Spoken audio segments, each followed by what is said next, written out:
Welcome back to the channel, everybody. I'm here today with Chris Gronkowski, founder of Ice Shaker and former NFL player and overall fun guy to talk to. So, Chris, thanks for joining me. How's everything going? Good, man. Thanks for having me. This lockdown's a little crazy. I got my third boy on the way coming in the next 2 weeks. Oh, So it's been interesting, man. Staying at home with two kids and then third one coming. So it's gonna be a lot of fun. how old are your two kids currently? So I got a 3-year-old and one's about to turn 2. So pretty much a three, All a 2, right. a newborn coming. Wow. Congratulations on that. That's awesome. Hopefully everything goes well right now. Yeah, it'll be interesting to see how the whole situation at the hospital goes. But I think Well, I think hospitals are pretty open right now, right? They don't have a whole lot of people going in. That's what I've seen. Is hospital rates are pretty much down because everyone's staying at home. There's not as many injuries and stuff. yeah, a lot of people are scared to go, and then it's they don't want to be there. They're scared to contract something, so they're actually staying home instead and trying to just wait it out. And it's hurting some people, and it's hurting the hospitals as well. But it sounds like I'll be able to go in, and once I leave, I can't come back. So I gotta it's not right. Yeah, that's right. A good buddy of mine just had a kid as well, so everything went well on his end. Hospital experience was fine, so you should be in good shape. Yeah, I think we're good to go. We're Are experts the now. are the kids excited for a newborn? Man, they I don't think they really know, but I'm sure they will be once I see the new boy and got someone else to play with. So Yeah, it'll be good. yeah, it makes sense. How's it been there in Dallas area as far as the shutdown goes? Is it pretty locked down? Is it pretty open? I feel like it's a pretty good situation here. It doesn't seem to be something that people are really scared of. We're one of the first cities to open, Colleyville, Texas, and it was actually on the news. But all the restaurants were packed the second they opened. People were driving an hour away to go. Really, there hasn't been that big of an outbreak here. And my brother's girlfriend's a nurse here in Dallas, and she said, it really hasn't been an issue. Yeah, that's awesome to hear. Speaking of your brothers, where are all the brothers now? Five brothers, right? Yeah, there's 5 of us. So oldest brother is in the New England area, works for my Okay. dad, sells fitness equipment. My second oldest brother, same thing, but he's in Buffalo, doing most of the marketing for my dad's company. He's been in the fitness industry, selling fitness equipment for over 30 years now. I'm in the Dallas-Fort Worth area. Rob just got to Tampa, which is exciting to see. And then our youngest brother, Glenn, is here in Dallas with me as well. Gotcha. So your dad, I guess you said 30 years in selling fitness equipment. How did he get started in that? Oh, it's a good story, man. He wanted to train us. And he went to the University of Syracuse. He played football himself. And when he went to get equipment for us, he couldn't find it anywhere in the Buffalo marketplace. So he had to drive all the way to New Jersey to find an Olympic style bench and some quality equipment that's going to actually last, especially last through 5 kids. So Yeah. uh, looked everywhere, couldn't find it. And he said, "Hey, man, this is something I think I can do myself." He started it with his brother. He worked 2 jobs for 6 years trying to get it off the ground, and he built it into he's now the third largest distributor of specialty fitness equipment in the United States. That's crazy. So you've been involved in like the business sphere your entire life. You've been Yeah, around it.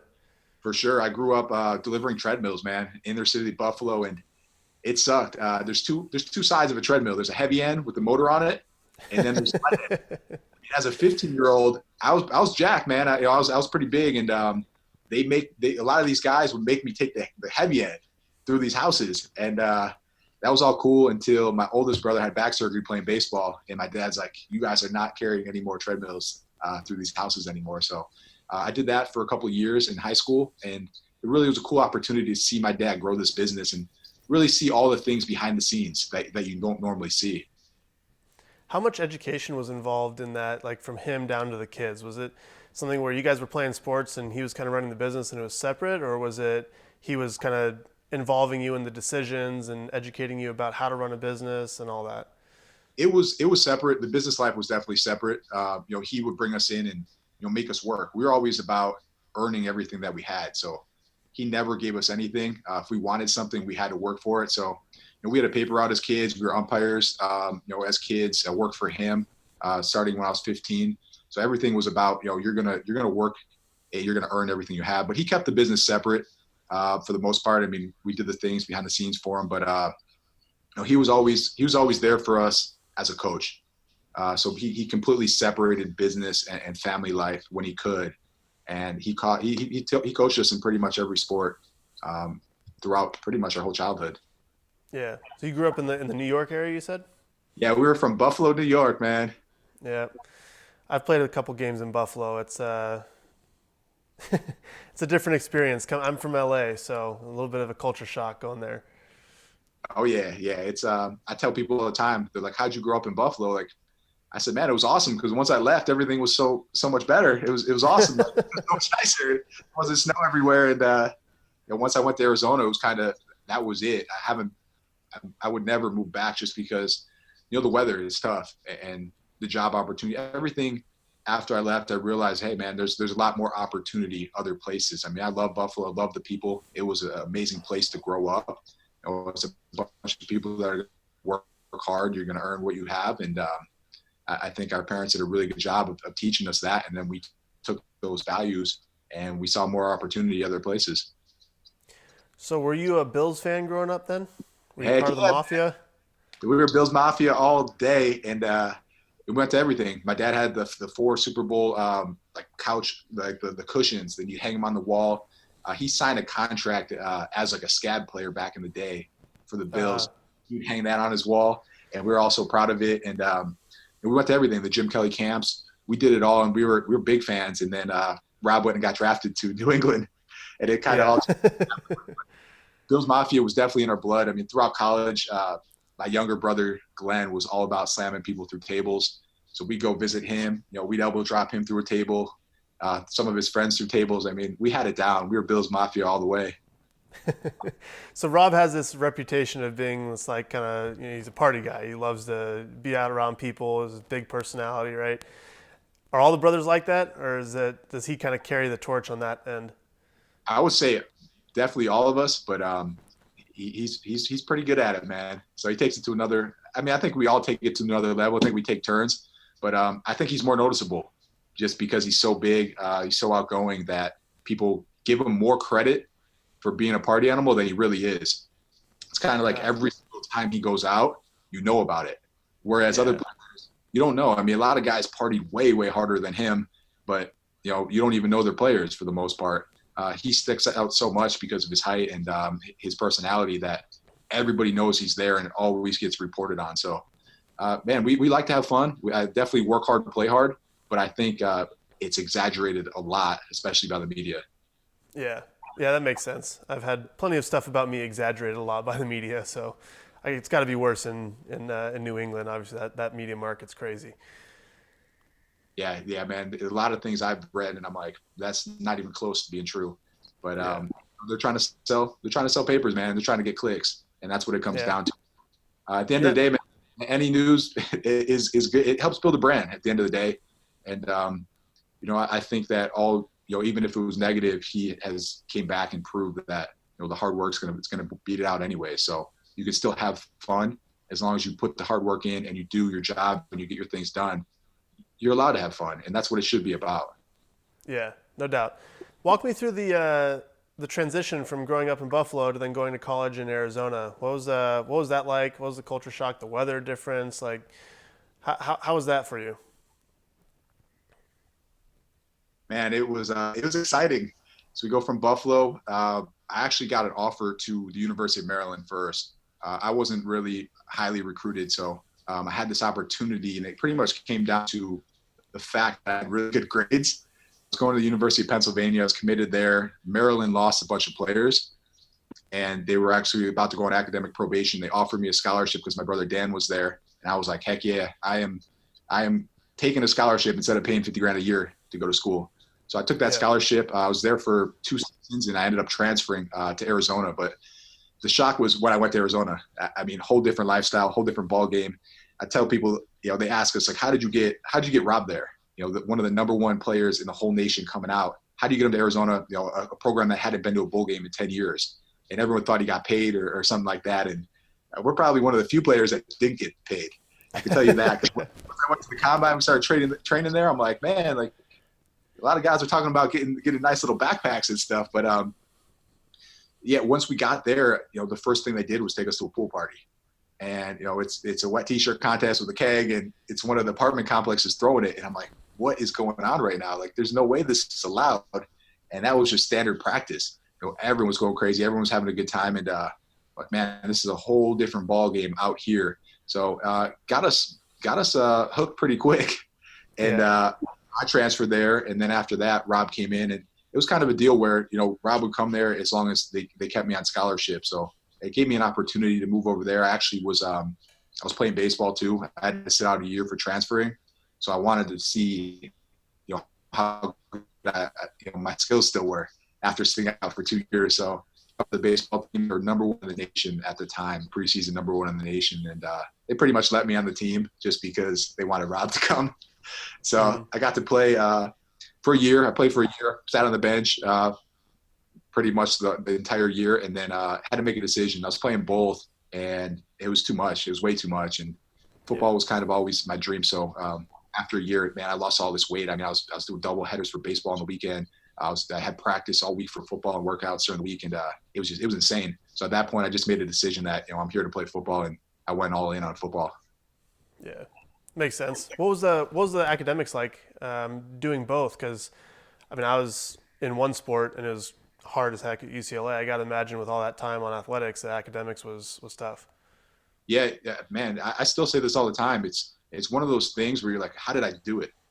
I don't know if I could go back to college and do it again, man, because it really is. It was full time. I mean, you wake up for study hall at 6 a.m. or class or workout or whatever it was, and you get home at 6 or 7 p.m.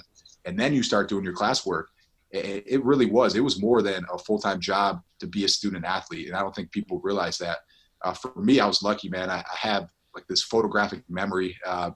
My teachers hated me because of it, because I was a guy that could just jack off in the classroom and mess around with my friends and still get the best grades in the class, and they just could not figure out how to do it. The teachers would sit over my shoulder and watch me to see if I was cheating on tests, because they were just shocked that I could actually do that. So it was kind of like I could pick it up, and I had good friends that would sit next to me, and I still remember the science class where I had the number one grade in the class, and my friend was failing the class, and she's like, "You can't sit next to each other because all you guys do is mess around the whole time before round."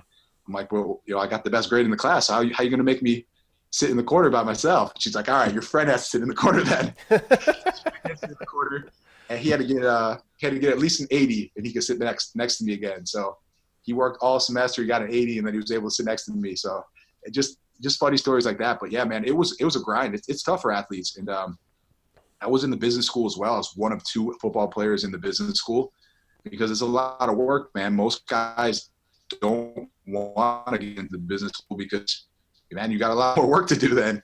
So it definitely is, man. It's something I say all the time.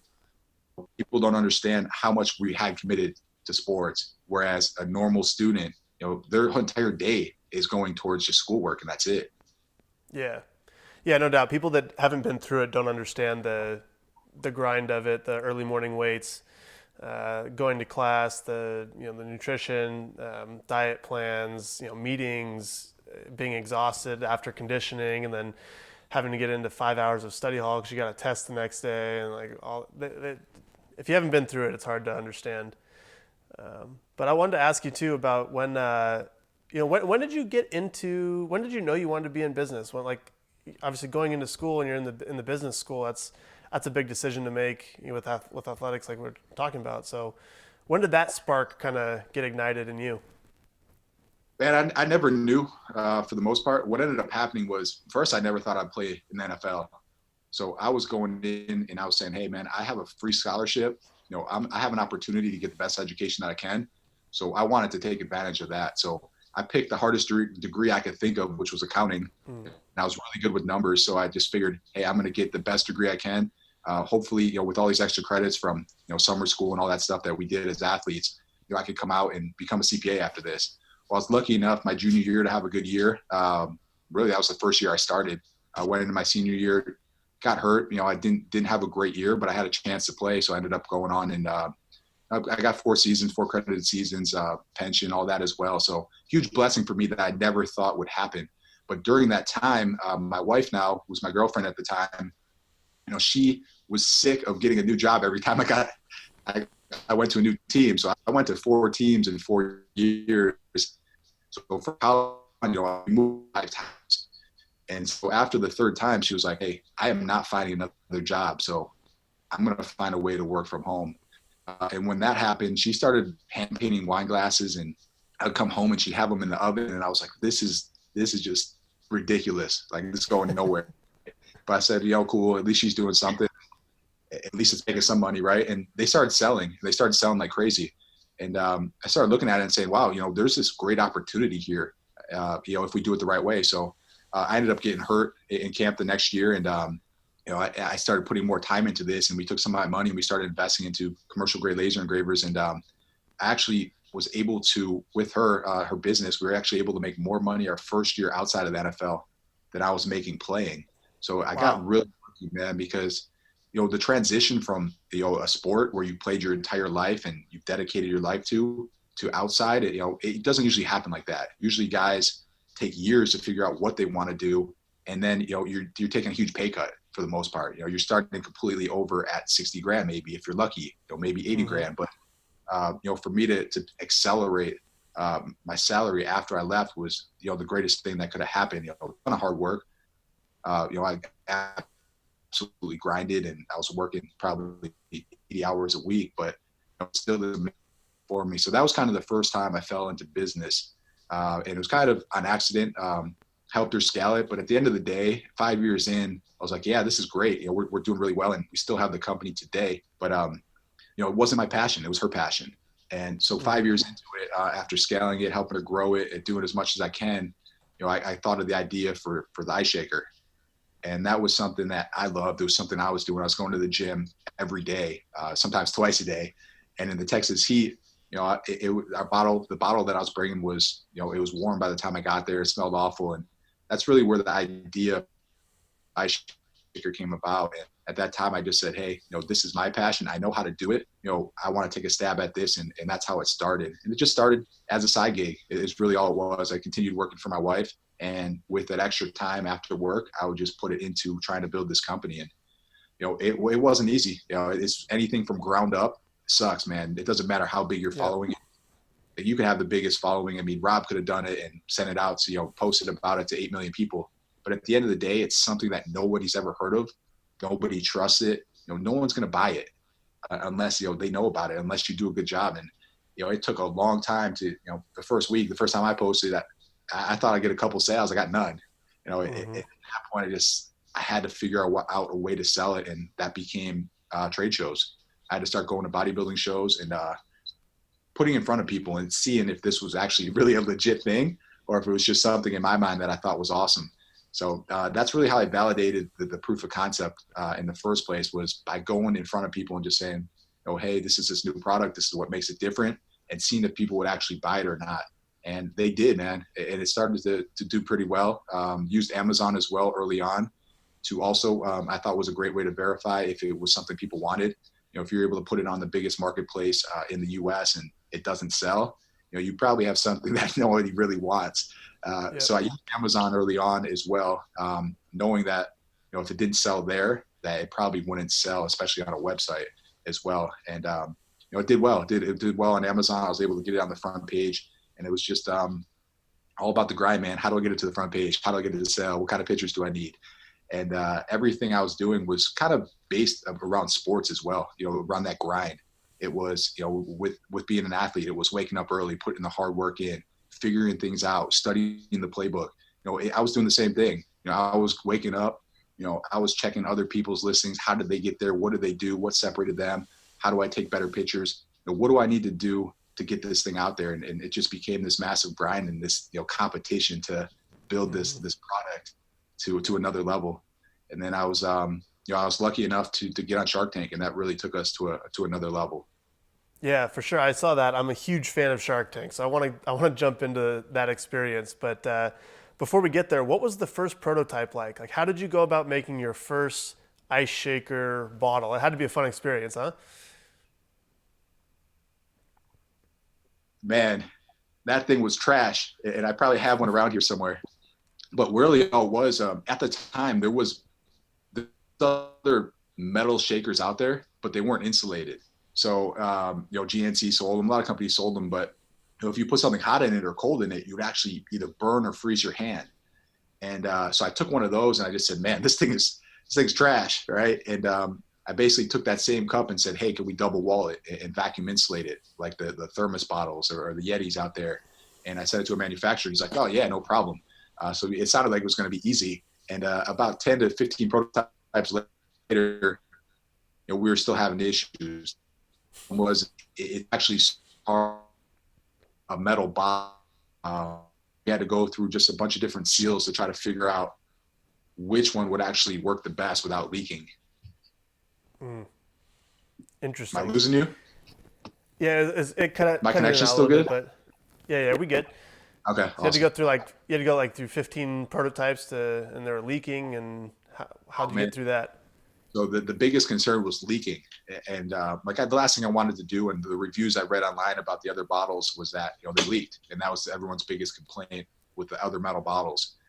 So I went through and I was shaking like hundreds of bottles a day, just to make sure they wouldn't leak, and I would shake them as hard as I could, and I swear I had like the biggest forearms ever because I was shaking.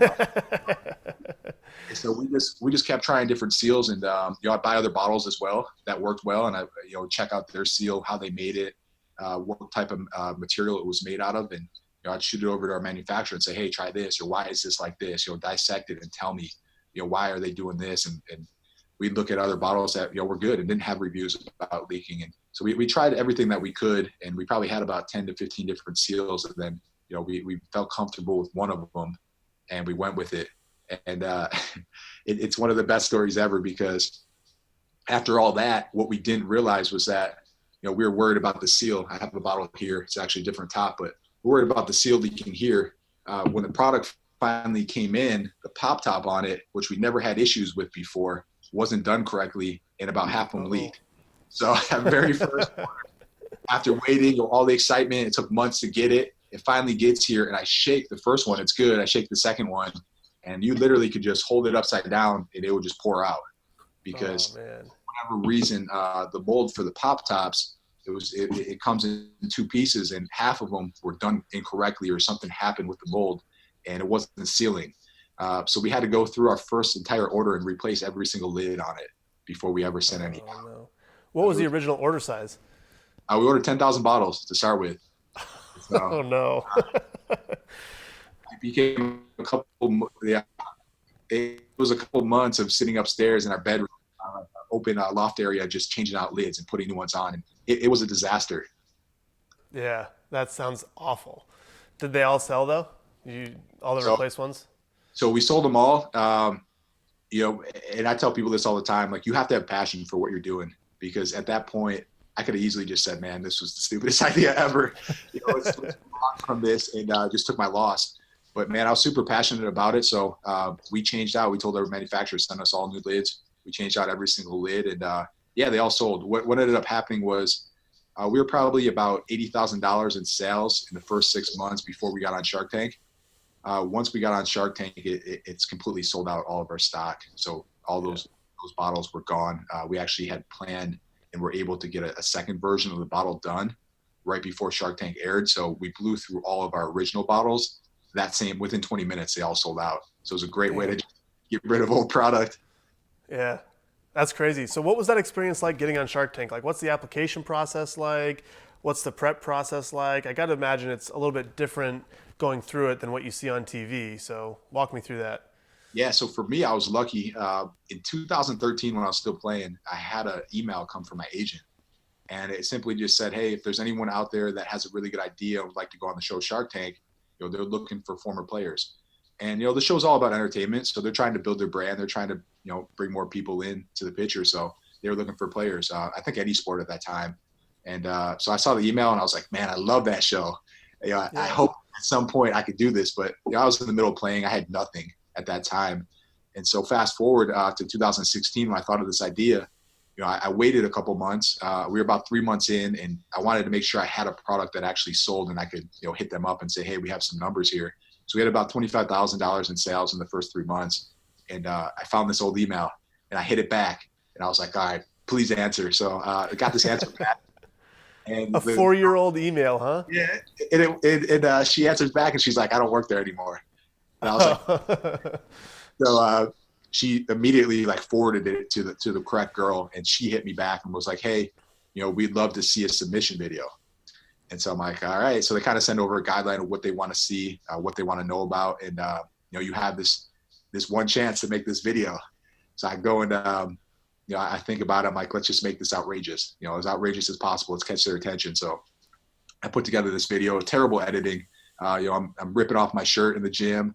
I'm showing like touchdown passes from my career, and like everything I could think of, I'm throwing into it. And it's probably like 3 minutes long. I'm like, all right, let's just shoot this over and let's see what happens.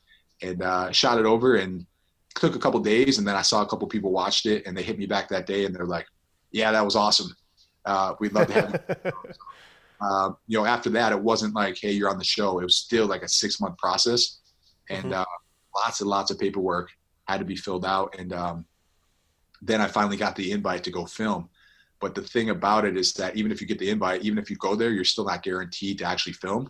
So when I got there, there was people there from the year before that were like, hey, they're all nervous and sweating and everything. And they're like, I was here last year and they never recorded.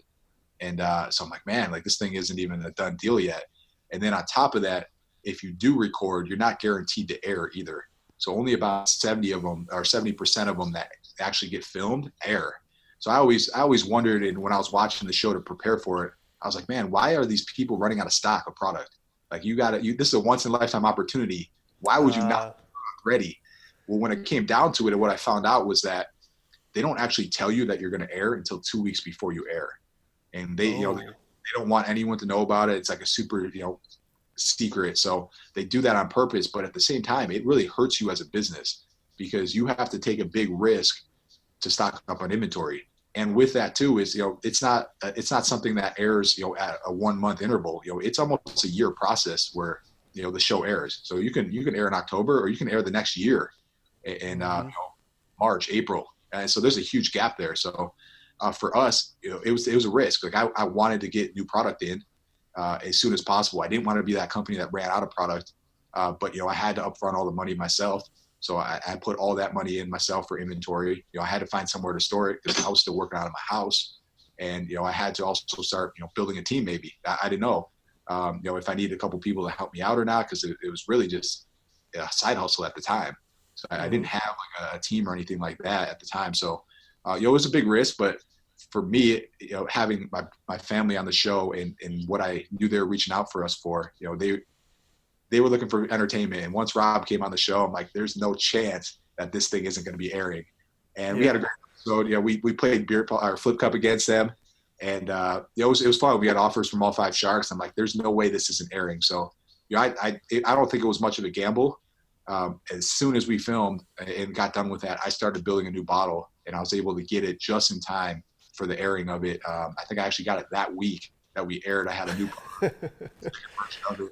But the problem was one bottle, one size, one color, and that's all we had at the time. Interesting. So was that your big break, you think? Shark Tank really accelerated everything? Yeah, I think so. It took us, it's probably, it was at least a couple year process that it eliminated for us, to organically build.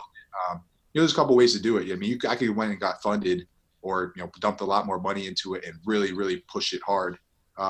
Or you can organically reach 5 million people overnight on the show and take the money from those sales, take the money from that investment, and then use that money instead.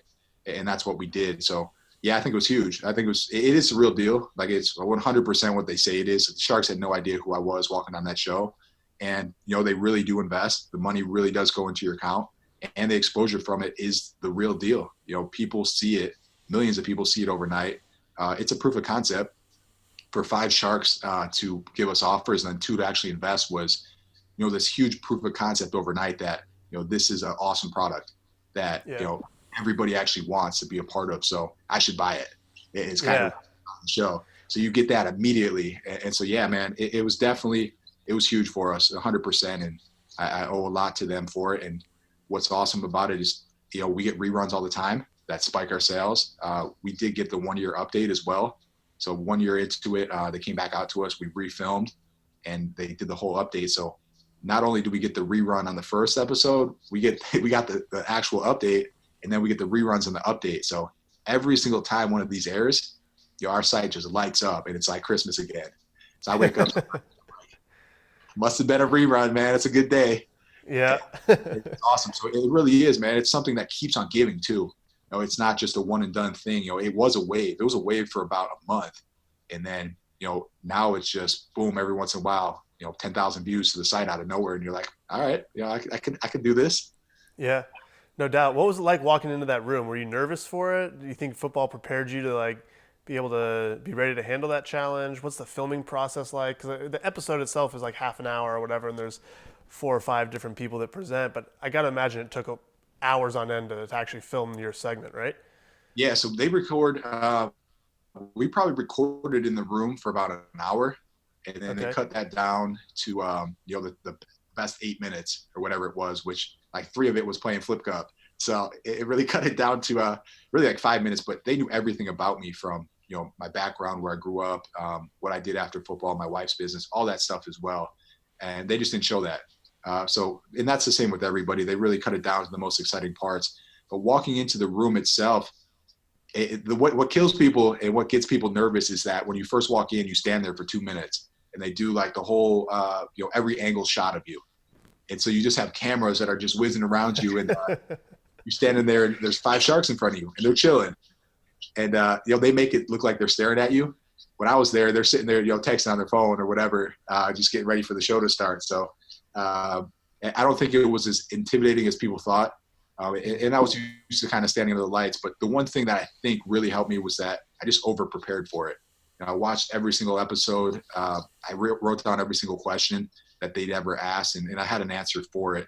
And by the time I walked into that room, it was kind of like seeing my friends. I watched so many damn episodes that I'm like, I know everything about every one of these guys and girls. And so I was ready. And then once I got through the actual pitch, which was a couple minutes, my brothers ran out of the back room, and we did a huge chest bump, and we flexed on them, and we played flip cup. And after that, I think that really helped just clear the room too, and took all the nerves out of it. And it made it, everything changed. Everything changed in the room at that point. It just made it so much more comfortable. And I think the hard questions were never even asked on the show because they just felt so comfortable with us. Yeah, that makes sense. That's a pretty cool way to diffuse the tension. What was the process of negotiating the offer down? Like when you actually got offers and like were going through and negotiating with them, did you prepare for the possibility of doing that? Did you know you had like a bottom line that you weren't willing to cross? Like what's that whole negotiation process like? Yeah. So, I mean, the hardest thing by far for anyone is really valuation, I think, especially early on. So I was 6 months into it. The sales aren't going to be through the roof at that point, but the growth is. So it was really hard to put a number on that. So I had to just go in with a number that I could justify. And so I went through with my dad, and I'm like, what number should I say? He's like, well, let's back end it. Let's go through this. What do you think you're going to do at the end of the year? All right, how much profit there? Let's give it a 5X to a 10X, but you're early. So, it should be more closer to 10. And so we kind of did all this stuff where we thought our number made sense. As long as you could justify it to somebody, then it works. If you could go up and confidently say that this is why it's that value, they're going to believe you. So as long as you're confident about it. And so that's where I had to get to with that. But negotiating it back and forth, I kind of knew where I wanted to stick. And I had this $1 million valuation on it at the time. So the one piece of advice that I got, especially from my dad, who was like the number one negotiator. He works on all Rob's contracts, and he kind of prides himself at getting the best deals for Rob, even though he doesn't take like he's always done it just to do it. And I think he enjoys doing it, but he's like, you never take the first offer. That's just not how it works. Like you always counter offer. And so at the end of the day, he said, once you get that offer, always go back on it because you'll be surprised. And so that's what we did. We got the offer. It wasn't exactly what I wanted. I mean, we got 2 sharks in. The value that they wanted 15% for 100K, and I went in asking 100K for 10%. So we negotiated it up to 150K for 15%. Gave me the same valuation, and made the sharks happy as well. So it was pretty cool. Got a big huddle afterwards, and it kind of felt like the perfect deal at the perfect time for us. Yeah. How involved have they been in the process? Is it a passive investment, or are they like actually involved in the business, checking in with you? Have you been able to develop that friendship, that communication with the Sharks? What's that process been like? Yeah. So what's really cool about it is Mark has been doing it for over 10 years, and he's right here in Dallas. So uh, he's been a great partner. He's built out a team to help with all these businesses that he has. And with that, we have an advisor that I talk to pretty much every week, if not multiple times a week. And the biggest thing that comes out of it is the relationships for the most part, and the advice too. So if I have anything big come up that I'm just not 100% sure about, or if there's a contract that comes across my desk and I'm like, man, I don't know what I should be doing here for the most part, because I've never really negotiated contracts with big companies. I'll hit them up. They'll come on the phone with me. They'll bring their lawyers in if they need to. It's been absolutely huge for us from that standpoint. Alex was a little bit different. He was, first time on the show. He didn't have a team built out the same way Mark does, and he was more just he's really there to help promote the company and get us into all these connections that he had. And so he was really good with that. About a year ago, though, after my brother retired, he offered to buy out Alex, and he bought out Alex's share. So my brother's actually a part of the company now. So it's Rob, me, and Mark at this time. But Rob was just all about it. He's leaving the NFL, and he was like, man, I want to get into it. Like, I really want to be a part of this. And he helped grow it, coming on the show, and then also helped promote it as well through his channel. So he was really a part of it, and he was all about living a healthy, active lifestyle as well. So he's like, let me get in on this. And so we were able to put that together and get him a part of the company. Yeah, that's awesome. It's always good to do stuff with your brothers and your family and like build something together. What is the team size now? Like, how many people you got working for you? So we're still small, man. We got I think we're at 8 right now. We Mm-hmm. actually just hired someone yesterday, but Oh, that's a fun process. yeah, we got some good guys. So man, it's all about building the team the right way too. And it's actually something I didn't realize at first. And we're athletes, man, and we've always been on a team. But then you leave, and it's almost like, man, you kind of you forget how successful you were with that team atmosphere. And so for me in business at first, it was hard for me to let people come in and take over responsibilities. And it really wasn't until the last couple of years where I realized, like, hey, if we want to take this to the next level, I got to start dishing this stuff off to another player. And Mm-hmm. started bringing. I got some great guys now, and really forming the culture and the team there. So still small.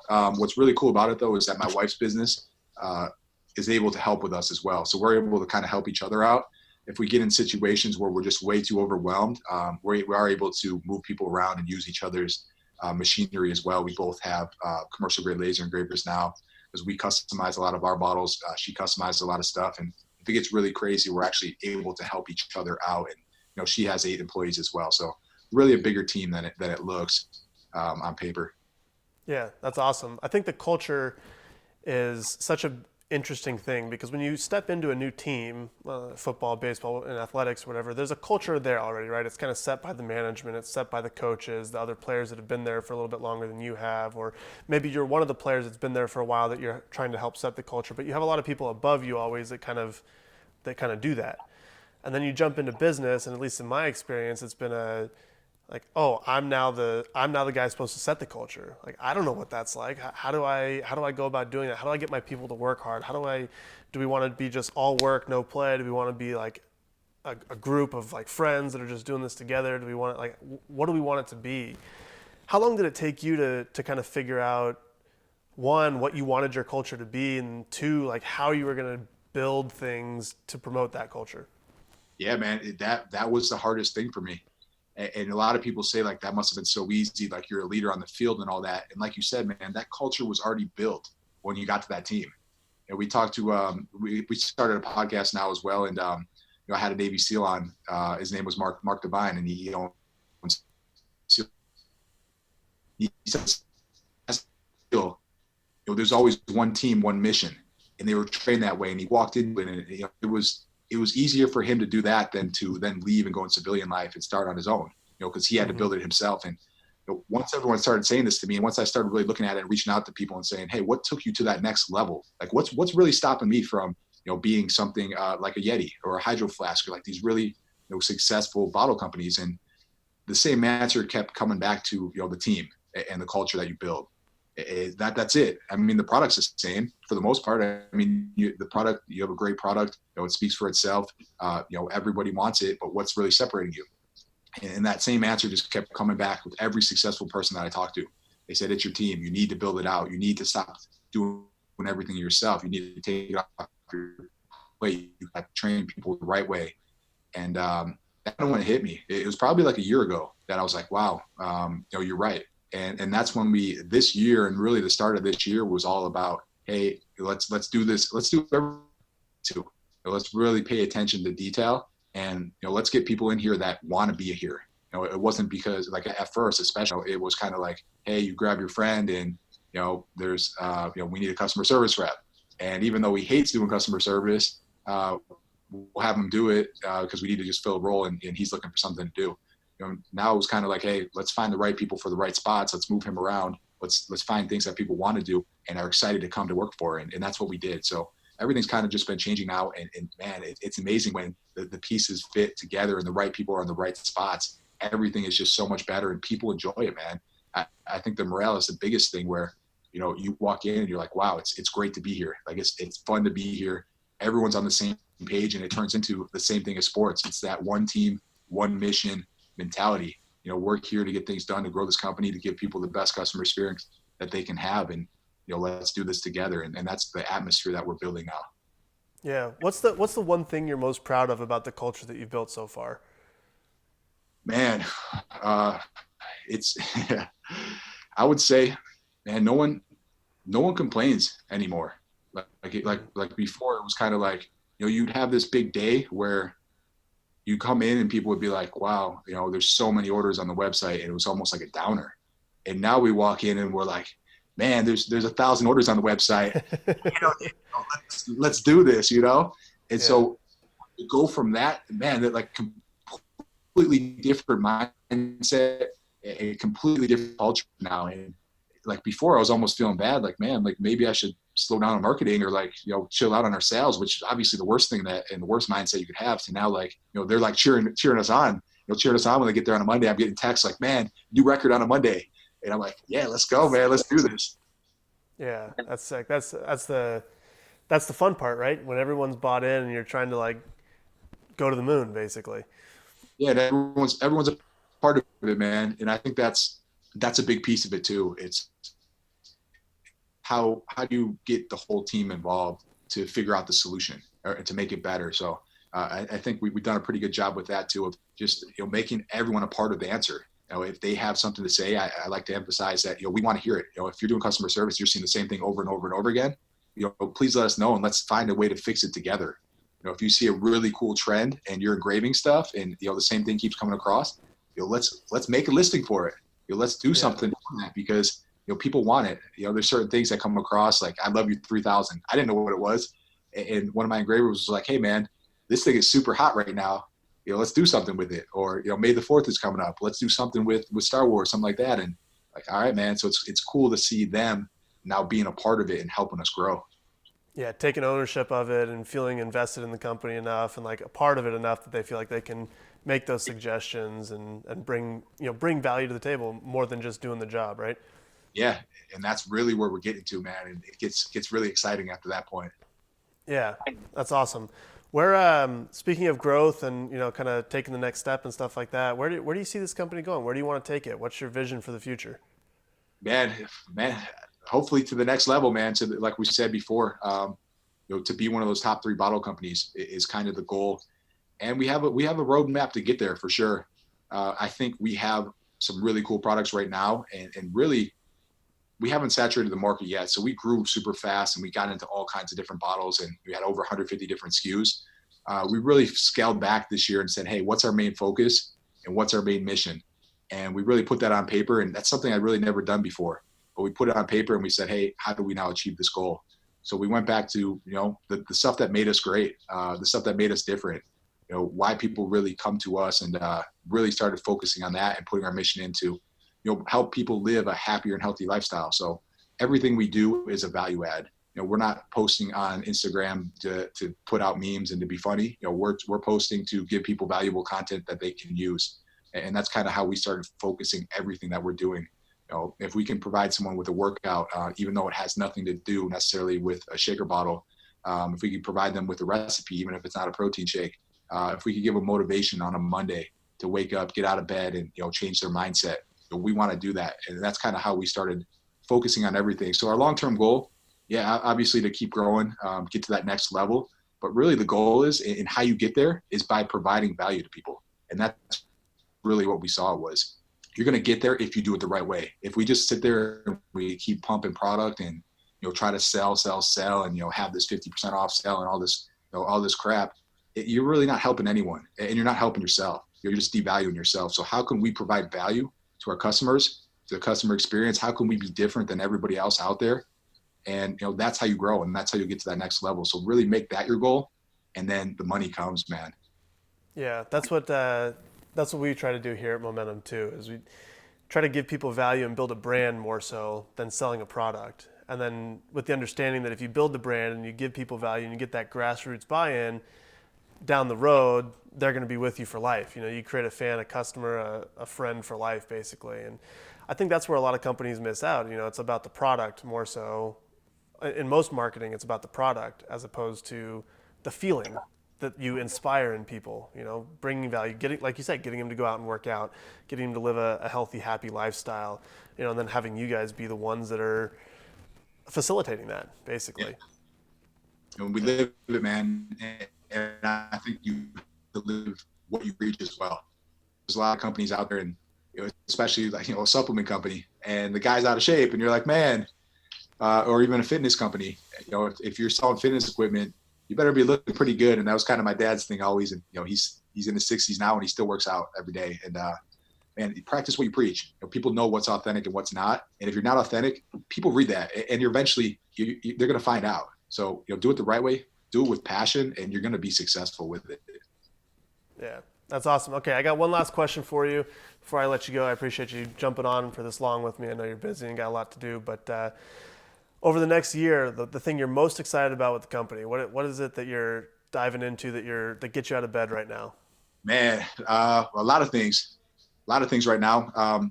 One of them is the podcast. I think we do brings a ton of value to people. We bring on awesome guests. We really started going hard on it when all this hit. So when Corona hit and everyone really got shut down, but we started bringing in awesome people that could really change people's mindsets. Medal of Honor winner, Flora Groberg, who, should have died, jumped on a suicide bomber, comes on and tells about, tough times and how to get through them. We have diet coaches, we have nutrition coaches that come on to really help people through times when, you're sitting here in front of your refrigerator all day, and it's so easy to eat. So, man, I'm really excited about just bringing that value with the podcast. With the business itself, man, I'm excited to just keep building the team. Before all this happened, we were really building out the team. We were putting sales reps all over the country and really going grassroots with it. And I thought that was going to take us to a whole new level. We've been super successful online, but for me, I really felt like, the human connection is huge. The networking is huge. To really make that relationship is what's going to take you to that next level. So we were building a whole team. Everyone kind of got put on hold when all this hit, and it was kind of right when it all hit. So it's been tough because the gyms have been shut down, but I'm really excited to get that going again, really make those connections, build the team, and get the product in front of people that it's going to benefit. And why I love it is that our product, what we're able to offer is something that helps people live a happier lifestyle. We're able to go into a gym, and we're also able to customize each and every bottle. And what it does is it's a revenue source for them. Like, we're not walking in selling some crap that nobody wants. We're walking in, we're helping them out. We're helping out their actual customers as well. We're giving them a better deal than they would buy in our store with customization. And then the product becomes a walking billboard for the gym. So I'm super excited just to bring that value to them and build out a team. And I think that's going to really help grow the company a lot as well. Yeah, that's awesome. It sounds super fun, super exciting. Happy you were able to jump on with me. I learned a lot. Before we go, you want to tell everybody kind of where they can find the Ice Shaker, what the podcast is, where to find you guys online? Yeah, absolutely. So for me, at Chris Gronkowski, Twitter, Facebook, TikTok, everything, Instagram, of course. at Ice Shaker Bottle on all the social handles, and then iceshaker.com. And then our podcast is called Gronked Up, and that can be found anywhere, Apple, Spotify, all the channels as well. That's awesome. All right, man. Good luck with everything. I'll be checking in with you and seeing how things are going, and I'm sure we'll talk again soon. But appreciate you jumping on with me, and stay happy, stay healthy on this Corona thing, and good luck with everything. I appreciate it, man. Thanks for having me. All right, buddy. See ya.